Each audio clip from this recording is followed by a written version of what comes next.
Record of Ragnarok, the ultimate showdown between the 13 strongest humans and the 13 strongest gods. All 26 of these characters are excellently written in one way or another, and so today will be the start of a series on this channel where we explore each of them and what makes them great, and so of course, there's no better place to start than with the Nordic strongest god, Thor. So if you find yourself entertained at any point during the video, then consider liking, subscribing and ringing that bell. Anyway, on with the video. A skill possessed by the best writers is how to write a cracking introduction. We form our opinions of people and characters in the first few seconds of seeing them, remember, so a good introduction is vital. And of course I think this is one of Record of Ragnarok's greatest strengths, Thor of course being no exception. As let's walk through his introductory scene. Incubus, a demon of lust, has confronted Brunhild, threatening her and trying to gain what's obviously some sexual favours from her. Despite being a lowly demon, Incubus presents himself as a figure above her, seeing it only right she would bow to him. He is assuming the role of a higher being than her, aka he is acting like a god. And then what happens next? He is splattered into gory rain by Thor, an actual god. This scene demonstrates the difference in power between one playing god and an actual god. And then after killing the demon, he tells Brunhild not to disappoint him or he'll kill her, because to a god whether someone lives or dies is trivial. Doing something as little as just disappointing a god makes you deserving of death by their hands. Thor, although still one of the nicer gods, at least when compared to most of them, is still a god. And being placed at the start of the series where the gods are evil antagonists trying to wipe out humanity, it's fairly obvious he's going to be characterised as one of these ruthless gods. Another thing shown excellently in his introduction, with Incubus being killed for just being in the way and not bowing. Something else to quickly take note of is his design, with his cloak being crisscrossed with stitches as if it is being held together to stop it from falling apart. A possible bit of symbolism for the Berserker's thirst for battle inside him he's trying to keep inside, or maybe it's a reference to how he has to contain his own power to not destroy Mjolnir when swinging it in battle. And the reason for this thirst for battle that Thor possesses is of course a result of his great power and the weakness of those around him. Back when Asgard was attacked by the giants, the great city was brought to near ruin. The winged knights were slaughtered, the civilians devoured. It was considered an impossible situation to escape. Yet once Thor stepped out of the palace, he killed every last one in a single hit from his hammer. A god can do the impossible. That is what Thor demonstrated through this feat. His power was almighty. A threat that brought Asgard to its knees was a mere nuisance to him. That was the difference in power between him and everybody else in Asgard. How to be just another ant to crush underfoot like those giants had been, he would be disappointed. Lu Bu, though, the strongest warrior of humanity, was the perfect opponent for the strongest of the Nordic gods. Although both were born and raised different, they shared one thing: the title of strongest and the pain and boredom that came with such a title.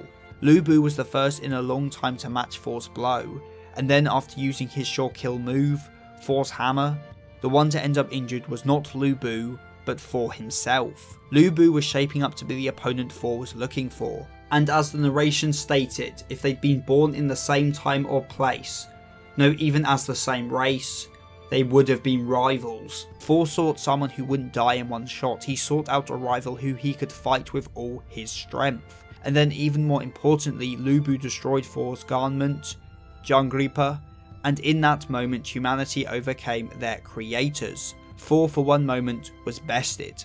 However, instead of protecting Thor from Mjolnir, what this garment actually did was protect Mjolnir from Thor's swings. In other words, not even his own weapon could match his godly strength. In a way then, it's only through fighting Lu Bu, who destroyed his garment and forced Mjolnir to be released, that Thor could reach his full power, aka Thor could only be at his strongest when fighting an equal, shown by how when he prepares to swing an awakened Mjolnir, Thor asks Lu Bu not to die, because their fight is the most important thing that had ever happened to the gods. It is the culmination of all his desires, leading to an ultimate final clash between these two that both lay claim to the title of the strongest. And in a cool parallel to Thor, who had to protect Mjolnir from his power, Lu Bu's own weapon, his partner Randgriz, shattered even while Lu Bu remained standing. Well, riding on a horse with broken legs, but you get what I mean. After Lu Bu was proven the clear inferior in this clash, we see a look of disappointment on Thor's face, having now come to realise he'd lost his rival. However, Lu Bu, even after losing an arm and his weapon, still smiles. He hadn't given up. And this lifts Thor's spirits, allowing him to betray one more smile as he caves in Lu Bu's head, ending round 1. The fact round 1 ends this way on a larger scale is very important to the themes of the story.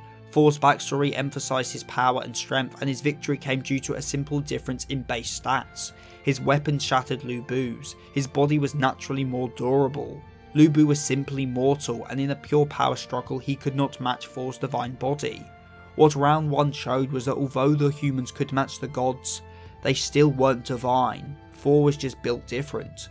Still, both Lu Bu and Thor gave their everything, their strongest attacks in this match, and by doing so both felt the greatest joy a warrior can. Not that said joy would last for long, as Thor after his match was sad that his bored existence had returned, all until he is challenged by Red Hair and all of Lu Bu's men, something which brings that smile back. He sends them off as an offering to Lu Bu, his rival, because he did gain something from this round, even if he didn't realise it himself.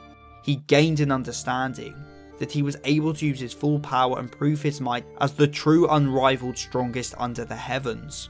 And well, after that, Thor doesn't do anything else. Like, we do see him, but he's always just, sitting silently in the corner. I'm sure he'll do something again, maybe in relation to Odin's grand plan, though whether he's opposed to it or not is something we'll have to wait and see. Round 1 in most people's books is the worst round, and although it is also my least favourite, I think labelling it as the worst round implies it's bad, which it isn't. It's definitely more simplistic than the future rounds, but given the characters involved, and that it is the introduction to Ragnarok, I feel it did a really good job, and half of the reason for that was of course Thor. Though that does leave the other half, who we will be discussing in the next Record of Ragnarok character analysis, the strongest hero of the 3 kingdoms, Lu Bu Hosen. Also, if we're going purely on title scaling, shouldn't be Thor, be stronger than Odin, because, Thor's said to be the strongest Nordic god, and Odin's also a Nordic god.